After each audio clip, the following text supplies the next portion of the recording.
Respected Chairperson, sir, members of the audience, many thanks to the organizers for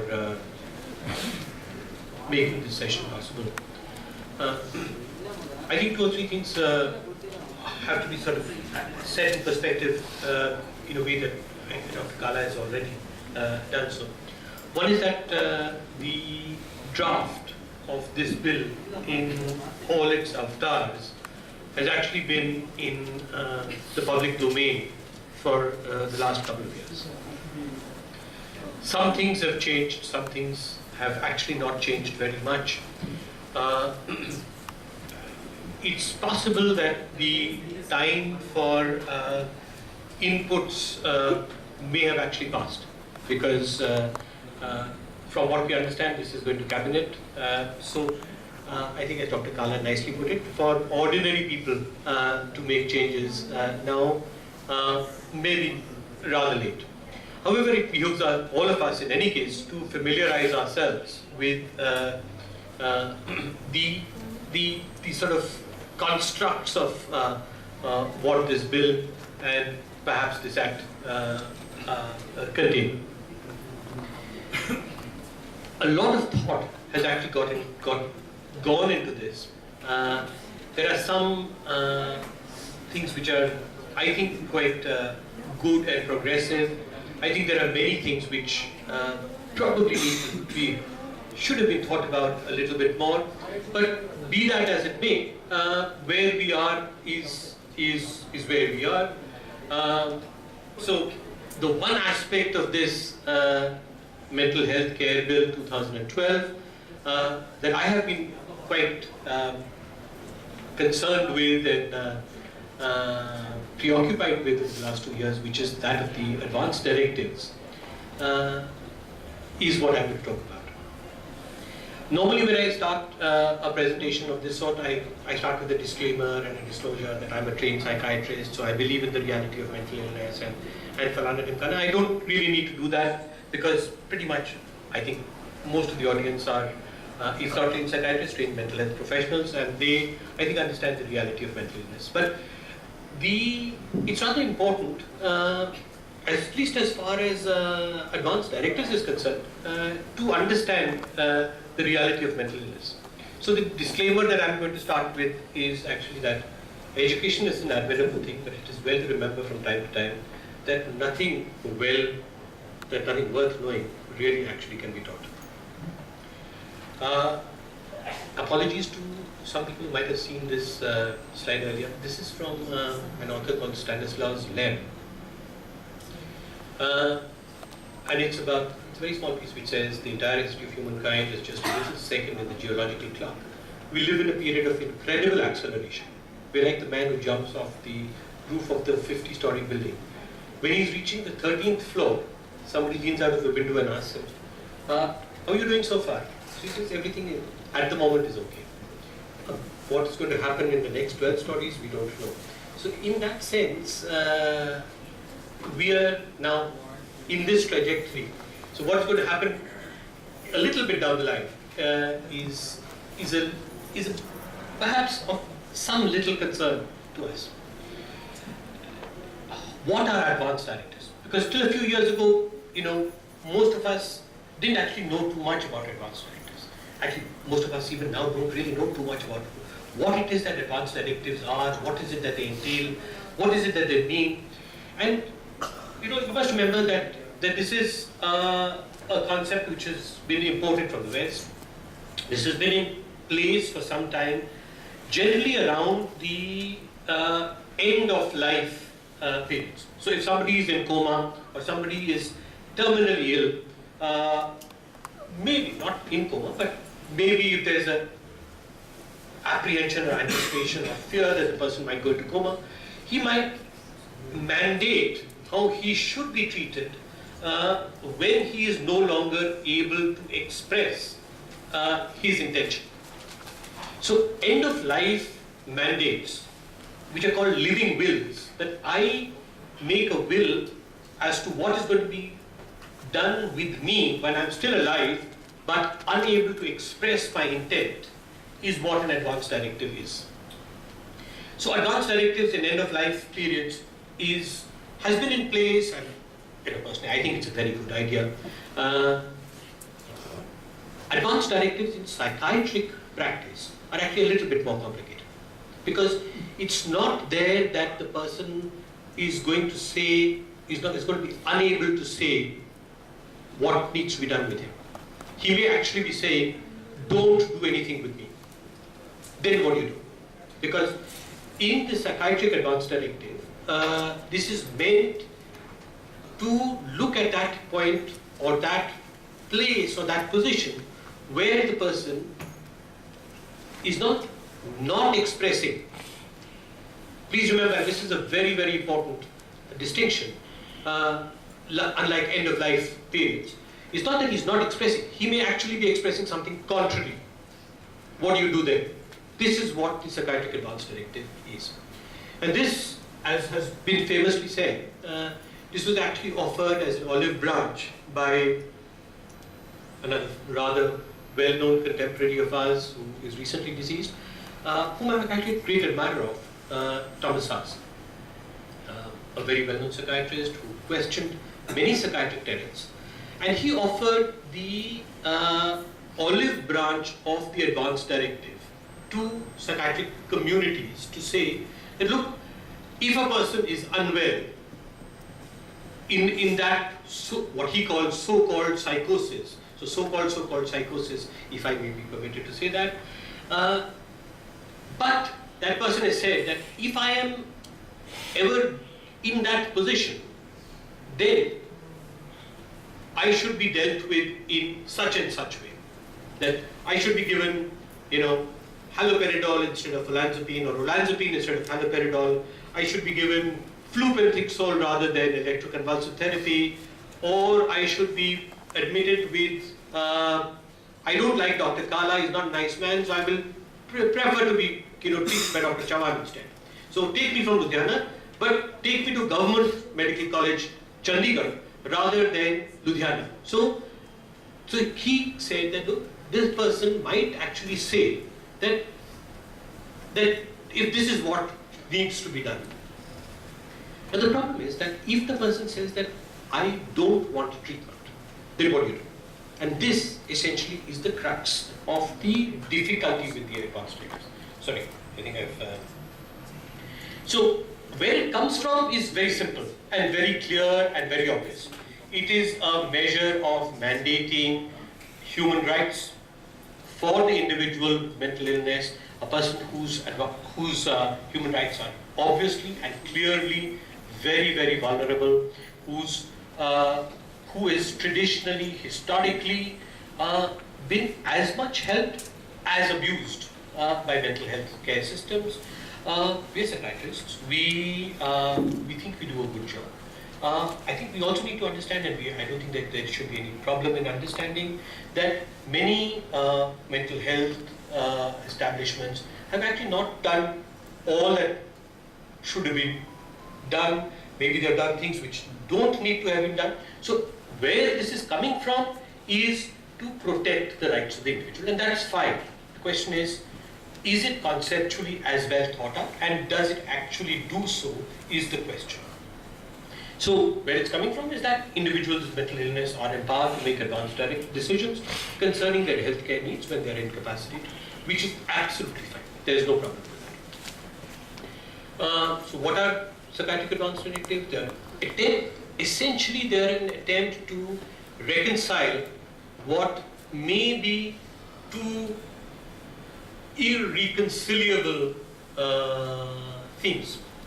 On the one hand, that you can provide non-consensual treatment and at the same time respect patient autonomy.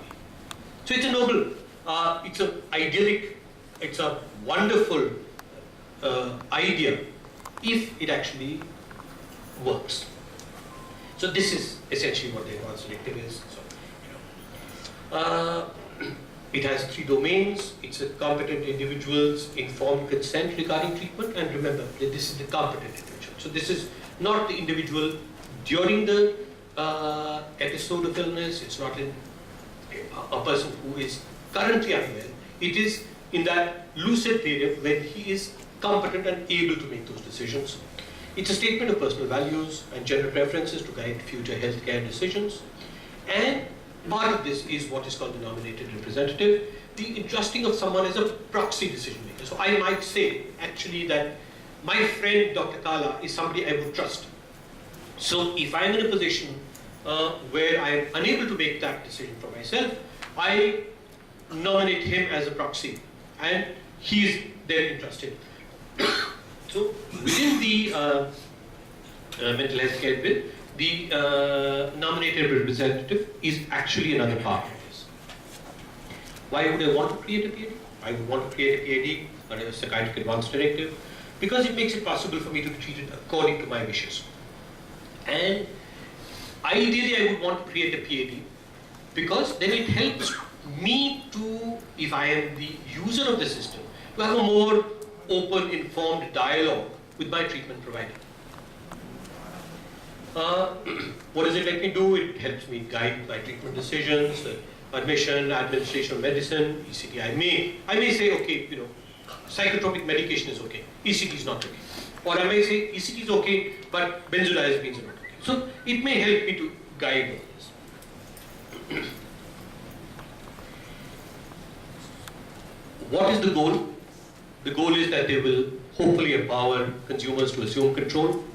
They will enhance communication over treatment decisions, and they may facilitate appropriate and timely treatment, and they may lead to reduction in adversarial court proceedings. Because if we have agreed upon something, that if such and such thing happens, then such and such manner is what I would like to be dealt with.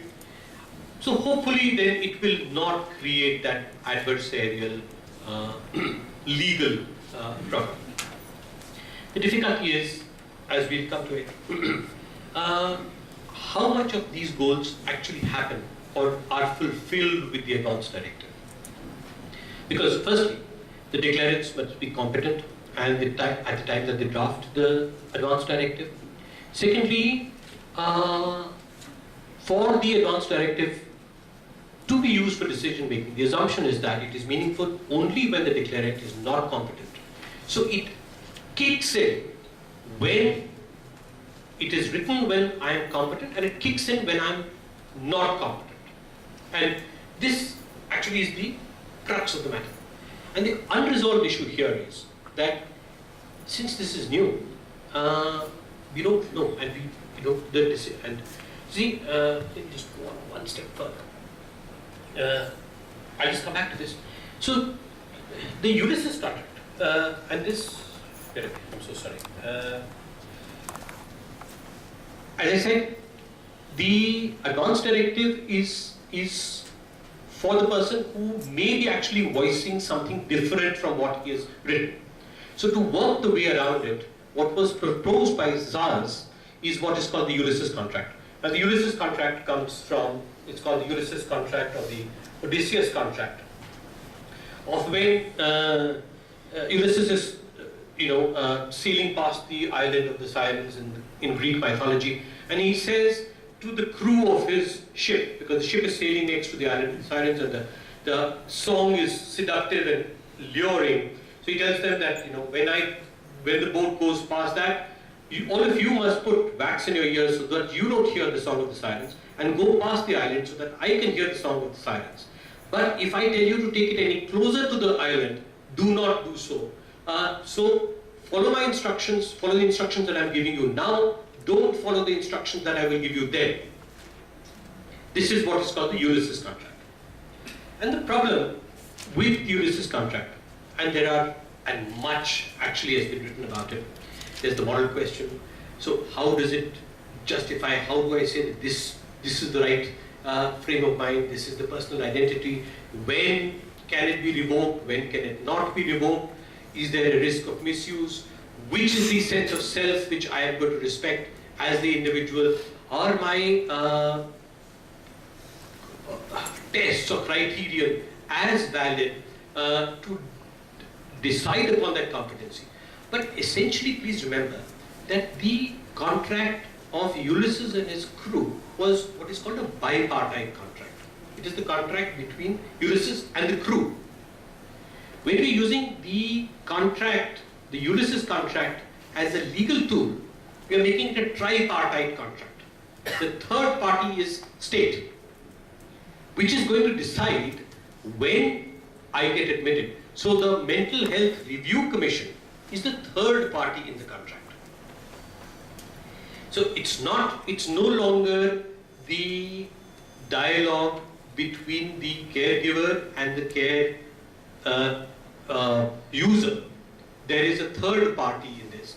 So when we change the tenor of the contract, does it actually hold as well? And so far,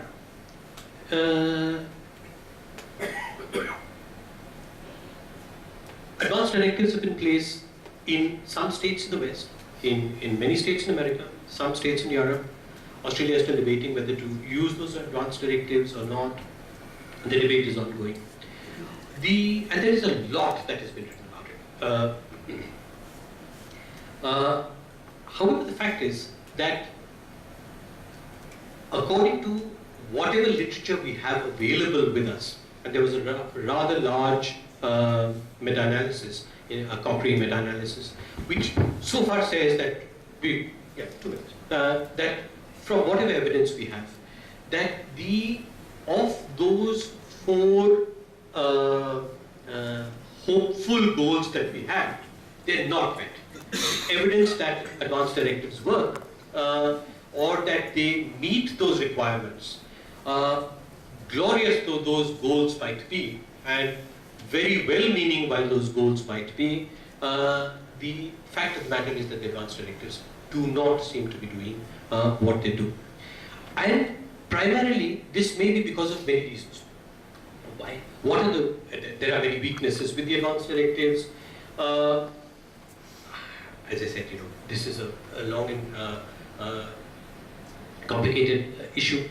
Are clinicians not aware? Is it that from the clinical discussion, I am taking it into a legal discussion and therefore changing the tenor and the narrative of that discussion?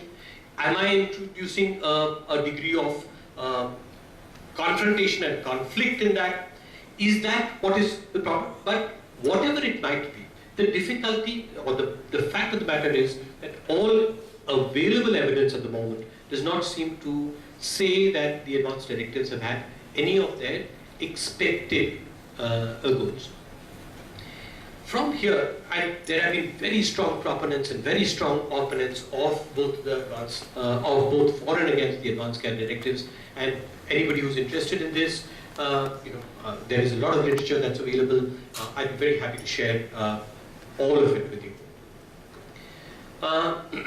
Clinicians traditionally have not actually been very much